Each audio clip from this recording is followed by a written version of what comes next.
Willkommen zum neuen YouTube-Video. Heute habe ich einen Arm-Day und bei mir gibt es zum Frühstück Kreatin mit Reispudding, Whey und ein paar Früchten. Und ich habe davor noch ein paar Flohsamenschalen reingetan für noch extra Volumen. Tasche schon gepackt und ja, wir sehen uns gleich im Gym. When you pray for rain, you gotta deal with the mud too. He's heavy. I know he's heavy. I'm out of strength. Then you negotiate with your body to find more strength, but don't you give up on me, Brock. You keep going, you hear me? You keep going, you're doing good. You keep going. Do not quit on me. You keep going. It hurt. I know it hurts. You keep going. You keep going. It's all hard from here. Let me tell you something you already know. The world ain't all sunshine and rainbows. It's a very mean and nasty place, and I don't care how tough you are, it will beat you to your knees and keep you there permanently if you let it. You, me, or nobody is gonna hit as hard as life. But it ain't about how hard you hit. It's about how hard you can get hit and keep moving forward. How much you can take and keep moving forward. That's how winning is done. You know this. There was no one there to pick up the rucksack, to pick up the boat, to pick up the log, to go in there. It was you. It was you. There was no pat in the fucking back at 300, at 275, at 250, at 220. No, that was you. You had nobody anyway, motherfucker. Look around you. There was no fucking team. It was you. There was no weight loss program or mom and dad waking you up saying you can do it, you can be better, trying to build belief. You built belief when you had nothing. Rock bottom. Dedication, hard work. Dedication, hard work. I'm a one-man army. One-man army. The world can go against me. I'm still come on top. I got God on my side. There's no fucking passion. There's no fucking motivation. There's no, oh my God, man, no. It's every day of your life just doing. No passion. No discipline, no motivation. Yeah, all these words, I hate that so many people fucking use these words now because it's watered. It's someone sitting in a room by themselves and they figure themselves out and say, God, this is gonna fucking suck. Where's passion when you're 300 pounds? Where's the motivation when you can't read and write? Where is it? So how did this happen? I just fucking did. I just did. I said, maybe at the end of this journey, there'll be something there for me. If not, I can read. If not, I'm 185 fucking pounds. There's no magic potion. There's no, oh, let me wake up and look at some shit. No. All those words are overused. They're bullshit. It's all bullshit. Just do. You're living. How do you want to live? How do you want to die? How do you want to fucking be remembered? That's it. It doesn't matter how small you start. It just matters that you start. That you're willing to start. And what's more important than starting is not finishing. You do not, I repeat, you do not stop. You should never be satisfied. Don't take today off. Not today. Wait until tomorrow. Don't give in to the immediate gratification that is whispering in your ear. Shut that down. Do not listen to that little voice. Instead, go through the motions. I ain't gonna lie, bro. Yesterday you said tomorrow, and now we here. You still ain't do it. All this pushing stuff back ain't getting you nowhere but further away from your goals, bro. And if you want to be a sorry ass if you want to be sorry, bro, and live a life full of averageness, keep doing what you're doing. You gotta live with it though. Monday, get better. Tuesday, get better. Wednesday, get better, right? And you do that over a period of time, not like 1 month or 2 months. I mean, it's 3, 4, 5, 6, 7, 8, 9, 10 years. And then you can get to where you want to go. Don't make excuses. Don't blame any other person or any other thing. You should be a monster, an absolute monster, and then you should learn how to control it. Be the guy who embraces the ugly, the miserable. Be the guy who embraces hard work, the grind. Don't be afraid of being hurt. Don't be afraid of sacrificing some blood. You just gotta grind. Yeah. I feel like this next generation that's coming up, and I don't mean to smash all of them, but they seem like a bunch of pussies to me, you know? So, because of that, there's never been more opportunity than there is right now. If you're a fucking savage and you get out there and you grind hard and you want it bad enough, you can run all these guys over, man. Champion mentality. I am not bound to succeed, but I am bound to live up to the light that I have. Abraham Lincoln.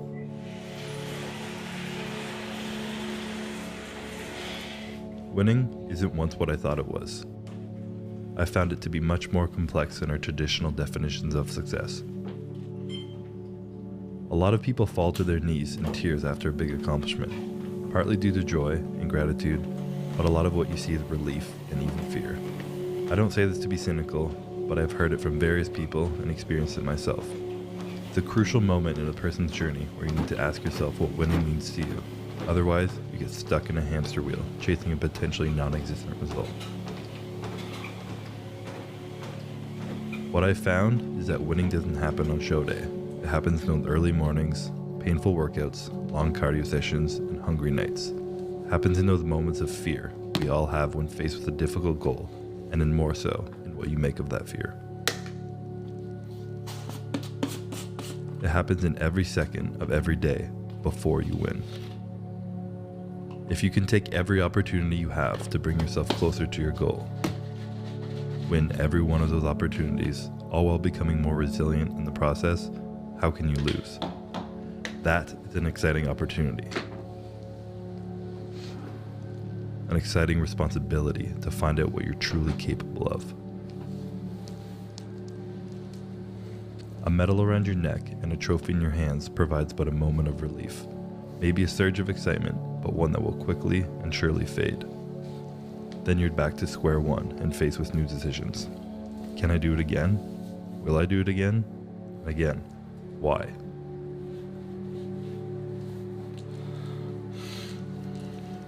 These are new challenges you face now. You are so focused on winning, you didn't plan for what comes next.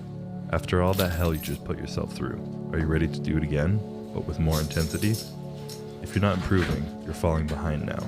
You've shown the world what you're capable of, and they expect nothing less. Another scary but exciting opportunity. Another opportunity to grow. You may have busted your ass and gotten lucky once, but that was then and this is now. You can work 10 times smarter and harder than you did before, but you're still promised nothing. Entering hell blindly with no promise of what's on the other end is one thing, but getting to paradise and then choosing to turn back around into hell, full well knowing what to expect this time, with a pipe dream of a better paradise on the other end waiting for you, that's insanity. But history has a habit of calling ambitious people crazy. There's no guarantee of what you'll find on the other side of hell. You may even be crazy enough to learn that it was never hell to begin with.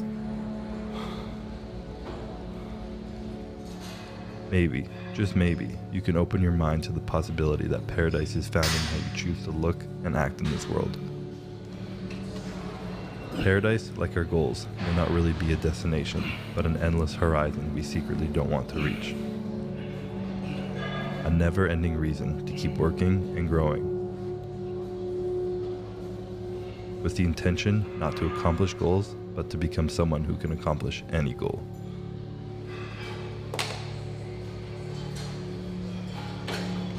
Winning equally has no finish line. It's about the responsibility to ourselves to take control of what little things you can in this world, regardless of circumstance. To train your mind to switch your perspective and focus on being the absolute best you can be in the areas you do have control over. Having a champion mentality isn't about the trophies, medals, or success. It's about having no quit. It's not letting anyone hear you complain, standing up for all you believe in, living in your truth, and setting the standard at which you operate at for everything in your life.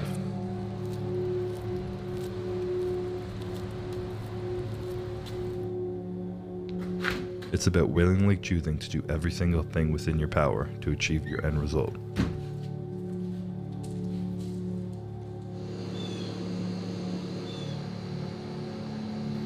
At the end of it all, you may just find that the trophies and money were never the prize you wanted.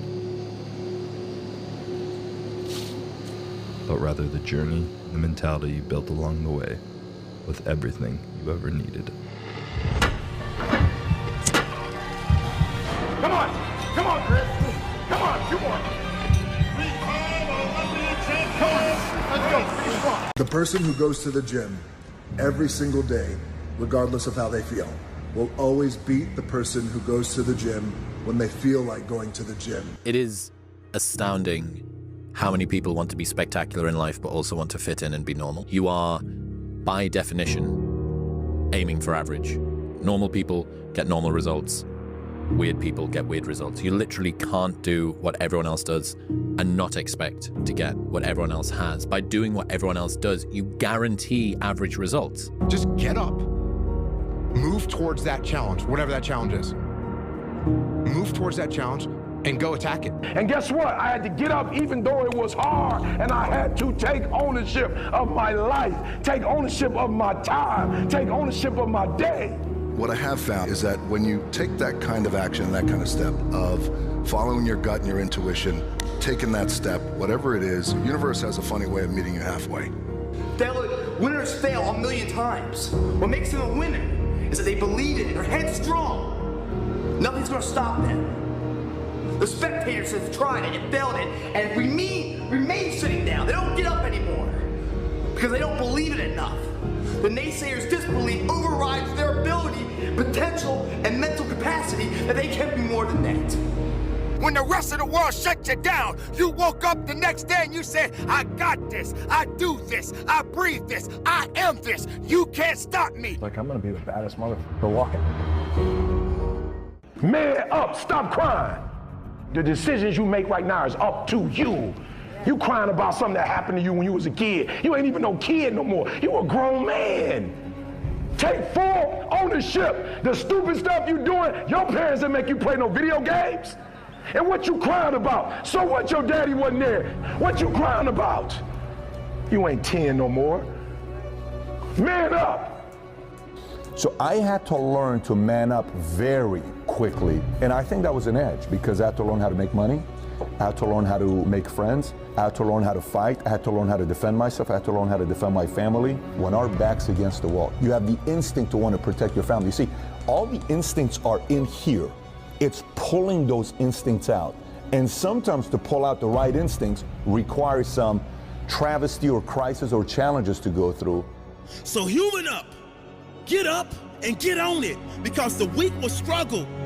Success is reserved for those that are the strongest. And so every time I would need to pull the trigger on something and there was resistance and reluctance, those 5 words, it's time to man up. And then I would do it. And you need to have the courage to follow through. Quit half-assing yourself. Every time I've risen the standards, people have made me feel guilty that maybe I'm raising it too high. Maybe I'm too tough on my guys. Maybe I'm too edgy. And I expect everybody to step up and man up and woman up. Maybe I'm a little too demanding. Maybe I shouldn't raise my standards to this level. Don't let them confuse you. You keep raising the standard. And guess what? I had to get up even though it was hard, and I had to take ownership of my life, take ownership of my time, take ownership of my day. Sometimes, man, we really gotta teach ourselves how to be a man. Along that journey, we'll bump our head and then learn the lesson. You know, dig deep and do what you have to do. It's time to man up and become a man. Kill the boy. And let the man be born. The difference is, how do you look at it? How do you approach? So, nach dem Gym gibt es bei mir ein Steak und noch Birne und Pfirsich. Ich denke mal, dass ich danach wahrscheinlich noch eine Ananas essen werde, weil wenn man die nach proteinreichen Sachen isst, wird das besser gespaltet im Magen und der Körper kann das sozusagen wieder besser aufnehmen. Ja, ich hoffe, euch hat das Video gefallen und bis zum nächsten Mal.